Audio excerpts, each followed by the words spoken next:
Vamos partir para agora a palavra do Senhor. A gente tem que ser aqui meio dinâmico para que não estoure o tempo, em nome de Jesus. Abra comigo a sua Bíblia lá em João 17. Enquanto você vai abrindo, eu já vou aqui falando. Abra a sua Bíblia em João 17. Hoje nós pensaremos sobre nos passos do Mestre.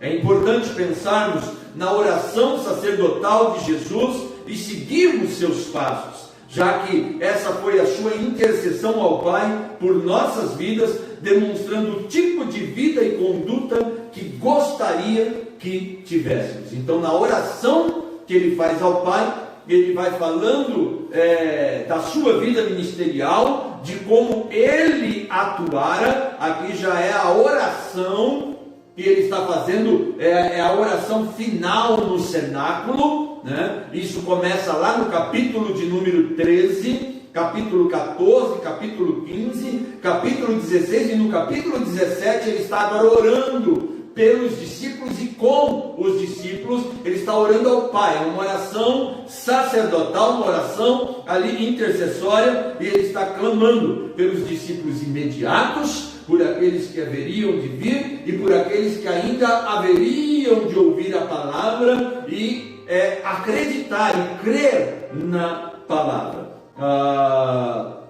Quando nós vemos aquele texto da palavra de Deus que diz, Mateus 11, 28, 29 e 30, que Jesus fala: vinde a mim todos que estáis cansados, sobrecarregados, eu vos aliviarei. Tomai sobre vós o meu jugo e aprendei de mim, que sou manso e humilde de coração.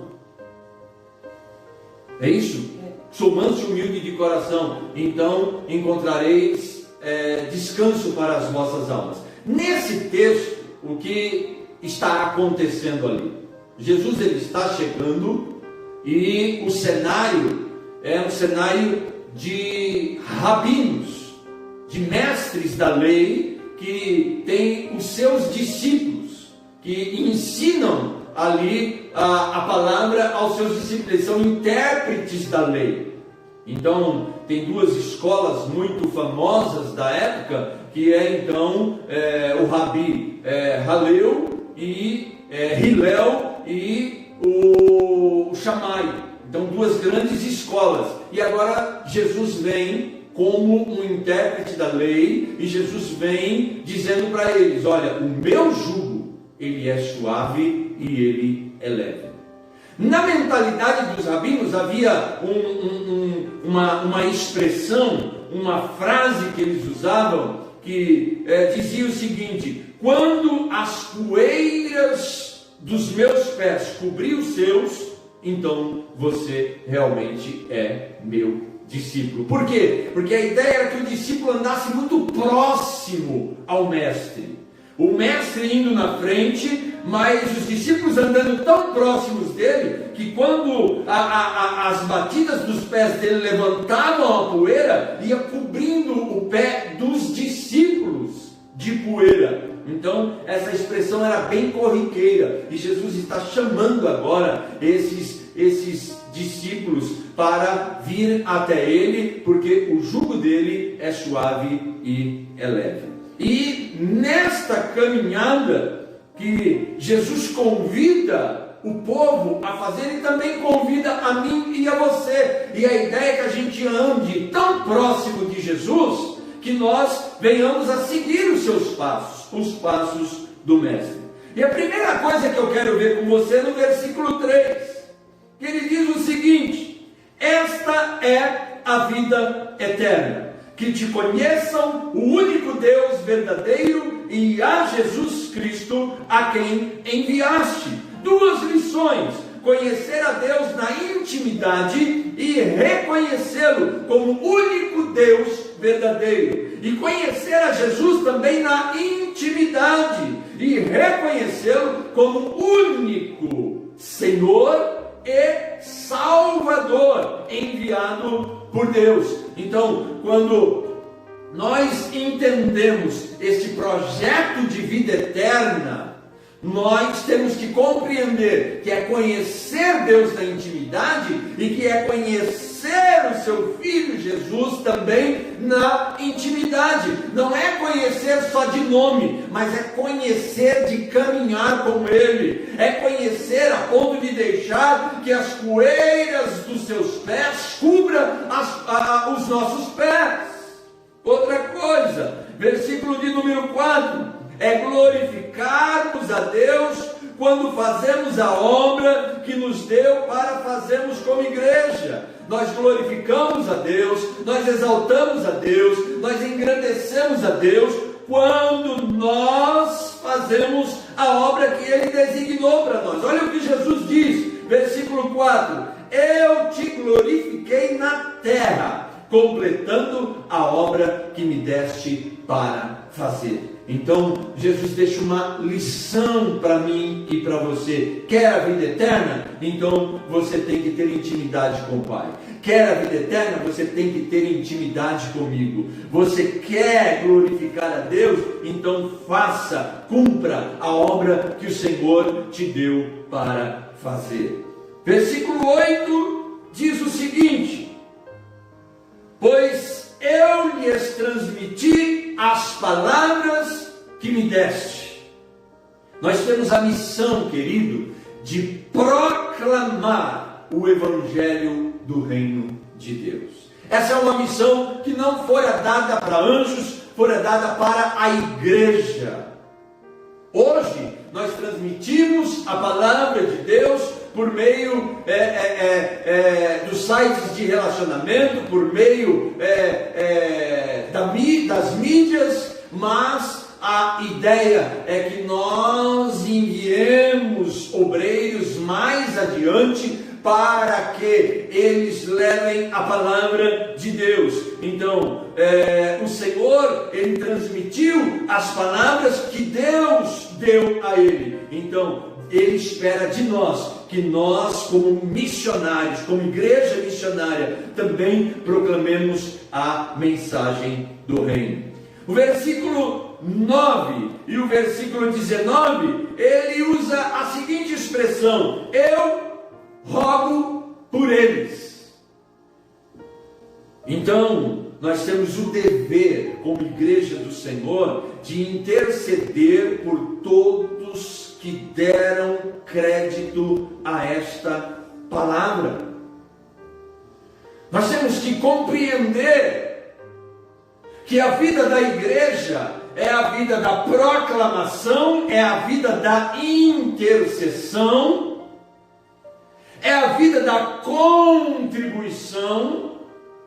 Então, nós cuidamos daqueles que estão sendo alcançados e preparamos para que eles vão mais avante. Mas nós não podemos abandonar. Nós temos que estar orando, intercedendo, clamando pelos campos que estão brancos, clamando para que Deus levante mais obreiros. Mas clamando por aqueles que hão de ouvir esta palavra, regando o estado de Alagoas em oração, clamando por aqueles que ainda hão de ouvir esta palavra e dar crédito a ela, por aqueles que estão no Brasil, por aqueles que estão nos rincões do Brasil, por aqueles que estão nas outras nações, precisando ouvir o Evangelho. É papel da igreja estar orando, intercedendo, clamando, suplicando, para que aqueles que irão ouvir a palavra e darão crédito à palavra se mantenham firmes, firmados na rocha que é Cristo. O versículo 18 diz: assim como me enviaste ao mundo, eu os enviei ao mundo.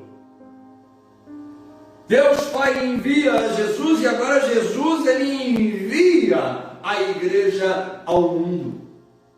Não é um pedido, é uma ordenança. O ide de Jesus é uma ordenança. Ele comissionou. A obra missionária é de Deus e Ele nos comissiona a fazermos juntos esta obra, como igreja do Senhor, como corpo de Cristo. Versículo 19: em favor deles eu me santifico, para que também eles sejam santificados. Tenha uma vida em santidade, para que a igreja seja abençoada por você e que os campos sejam abençoados por meio da sua vida. Querido, é uma vida separada para Deus, é uma vida vivendo para o reino de Deus, para que as pessoas possam ser abençoadas. Jesus disse isso: eu em favor deles eu me santifico, para que também eles sejam santificados. Se a igreja resolve viver uma vida santa, uma vida de temor, uma vida de submissão, uma vida separada deste mundo tenebroso, ela será grande exemplo e grande testemunho para aqueles que vão se achegando. Jesus, ele resolveu ter esse tipo de vida para ele ser exemplo para a igreja, para que a igreja também vivesse de maneira santa. Versículo 20: minha oração não é apenas por eles, rogo também por aqueles que crerão em mim. Devemos interceder pela humanidade sem Cristo, queridos.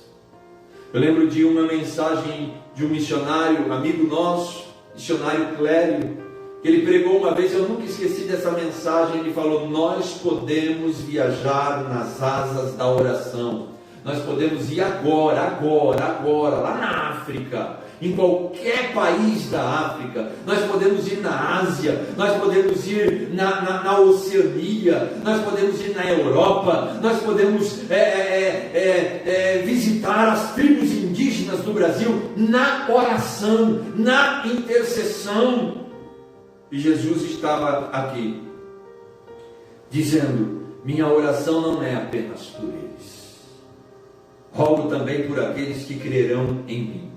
Quando o missionário começa um trabalho, ele começa então um trabalho para ganhar almas para Jesus.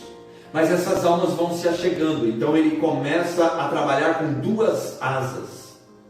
E essas duas asas que voavam só em direção a alcançar os perdidos, agora começa uma asa, é manter aqueles que estão sendo alcançados e preparando-os para alcançar outros, e continuar com essa pegada missionária de continuar avançando e indo mais avante. E Jesus está agora dizendo: eu não oro somente por esses que já foram alcançados, mas por aqueles que hão de crer em mim. Versículo 22: o padrão da unidade de Deus, ele é muito diferente do padrão da minha unidade, do que eu penso como unidade e do que você pensa como unidade. Porque ele diz o seguinte, no versículo de número 22: para que eles sejam um, assim como nós somos um. Nós quem? Ele está falando o Pai, ele está falando o Espírito Santo e ele está falando ele. Uma unidade de amor e uma unidade de propósito, que não se gladiam, que não brigam, que não discute sobre o assunto, mas simplesmente cumpre aquilo que está sendo estabelecido como vontade do Deus Pai, Deus Filho e Espírito Santo. E Ele quer que nós, como igreja do Senhor, entendamos este desafio e cumpramos de maneira muito mais do que uniforme a vontade do Pai. Versículo 22 diz, versículo 23: a nossa unidade, versículo 23, desculpa, que eles sejam levados à plena unidade, para que o mundo saiba que tu me enviaste. A nossa unidade, ela refletirá, querido, a obra de Deus em nós, e o mundo verá. Então o grande desafio da igreja do Senhor é andar em unidade, unidade de propósito e unidade de amor. Versículo 26, desfrutamos do amor de Deus e da presença de Jesus pelo seu Espírito. Olha o que diz o versículo 26, a fim de que o amor que tens por mim esteja neles, e eu neles esteja. Então é desfrutarmos do amor de Deus e da presença de Jesus pelo seu Santo Espírito. Queridos de Deus, o grande desafio da igreja não é em fazer a sua própria vontade. O grande desafio da igreja é estar obediente à vontade do Pai. Assim como Jesus foi submisso à vontade do Pai, assim como o Espírito Santo fora submisso à vontade do Pai, assim como eles em unidade agiram, que nós venhamos a agir também. Perceba que andar nos passos de Jesus é andar fazendo a vontade dele, revelada na sua palavra. O grande problema é que nós temos muitos quereres. E eu lembro quando perguntaram para aquele cego se ele queria ver. Jesus perguntou para aquele cego: o que você quer? Ele fala: eu quero ver. Ele relatou o que ele queria, mas aí ele diz: mas seja feita a tua vontade.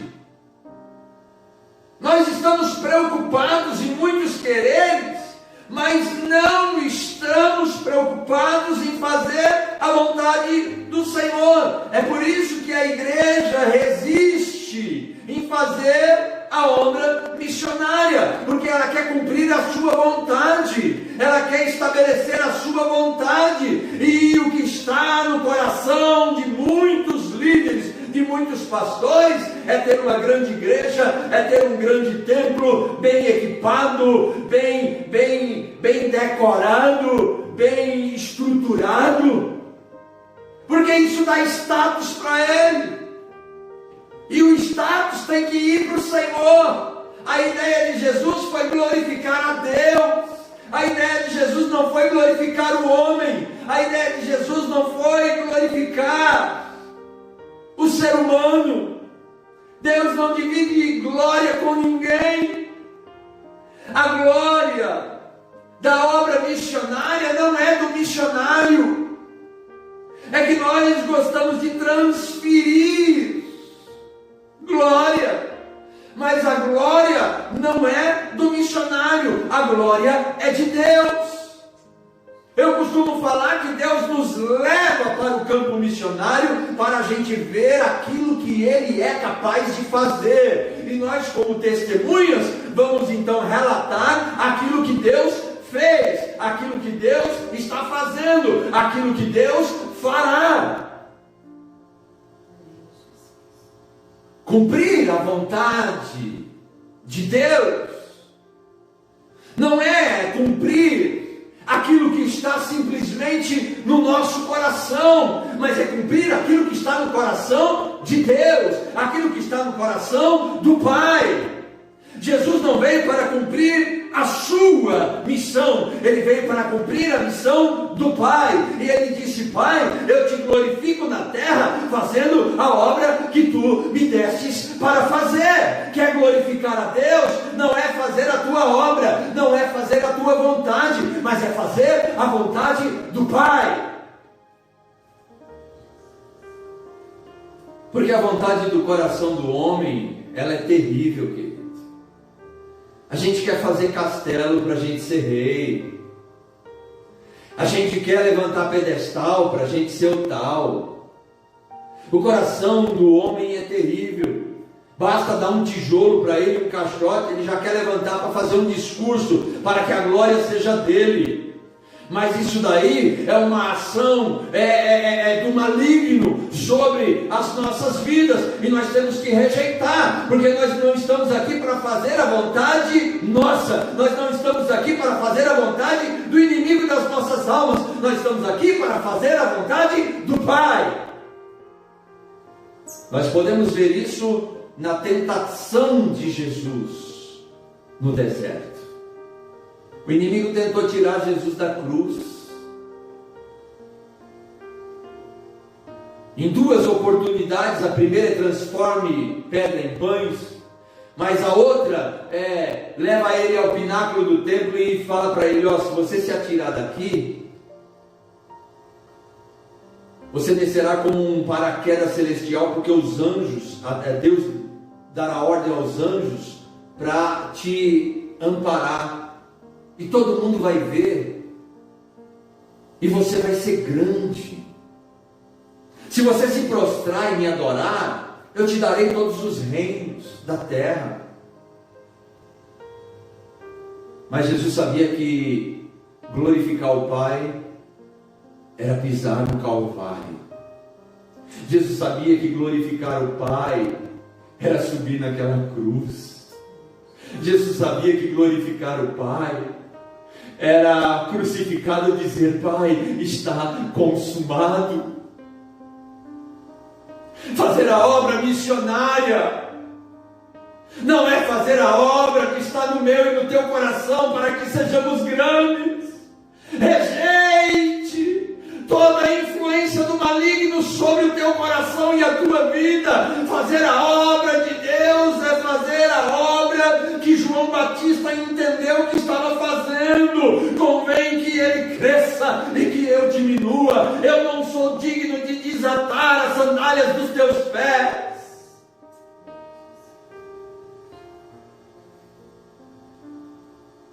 Os nossos corações são cheios de eus.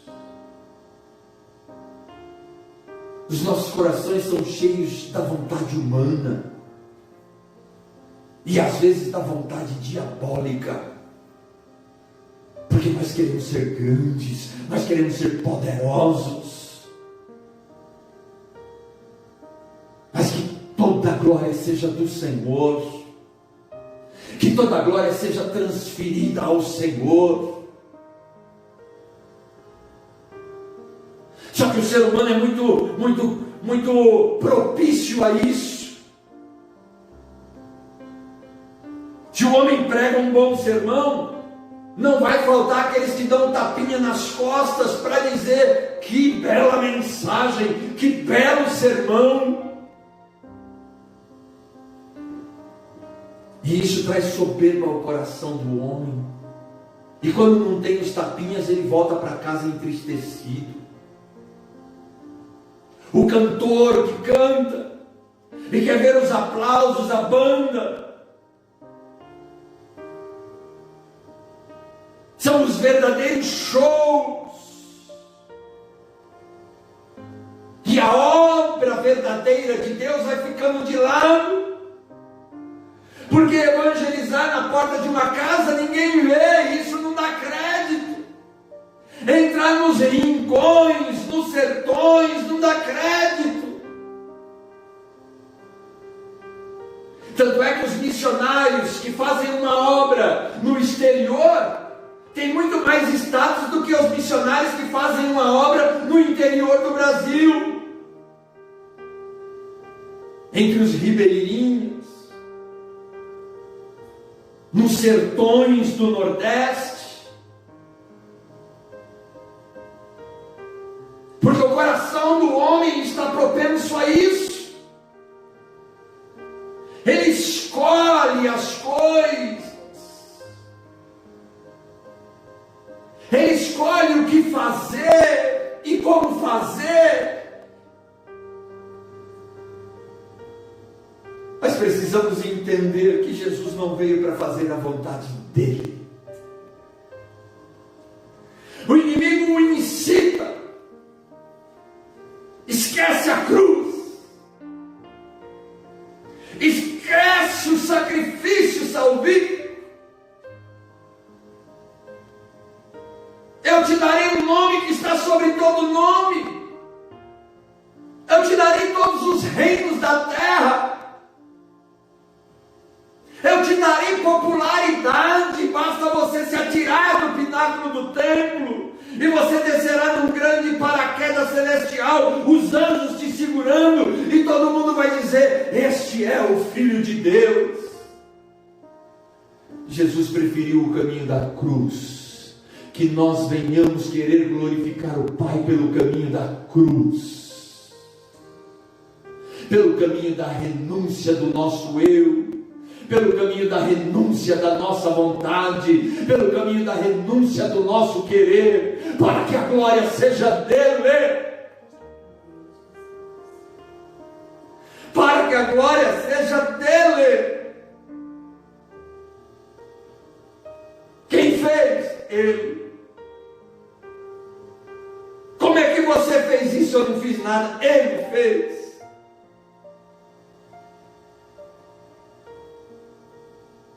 Porque eu não tenho a capacidade de converter o coração de ninguém, porque quem convence o homem da justiça, pecado e juízo é o Espírito de Deus.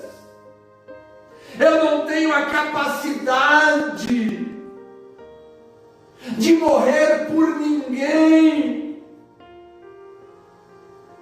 A Bíblia diz: nem por um bom nós temos a capacidade de morrer. Ele morreu por nós, sendo nós ainda pecadores. Então a morte foi dele, o sacrifício foi dele, o Espírito Santo é que convence, a palavra é dele. E como que a obra é nossa? A obra é do Pai.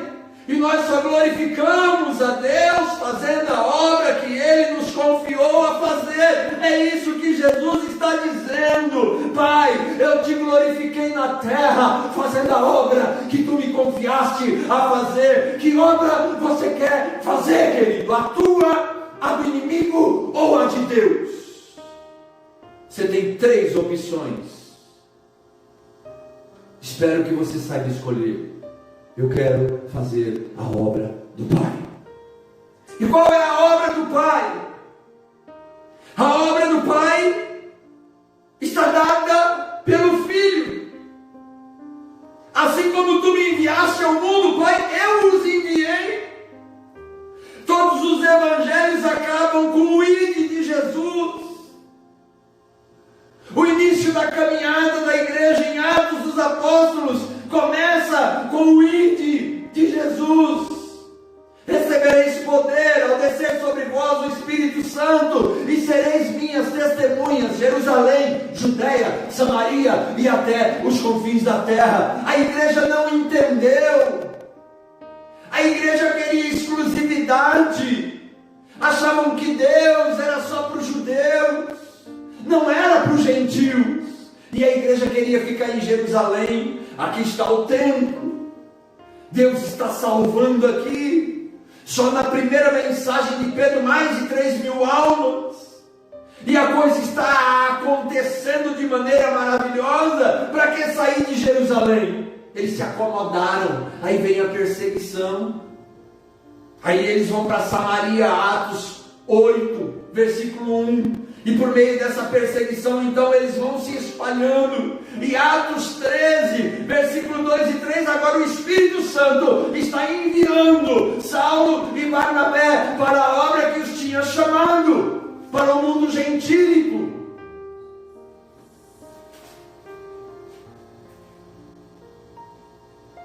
Deus não é exclusivo teu. Essa era uma herança do judeus, achando que Deus era só deles. E eles não queriam ir. Isso está comprovado pelas atitudes de Pedro. Não queria adentrar a casa de Cornélio.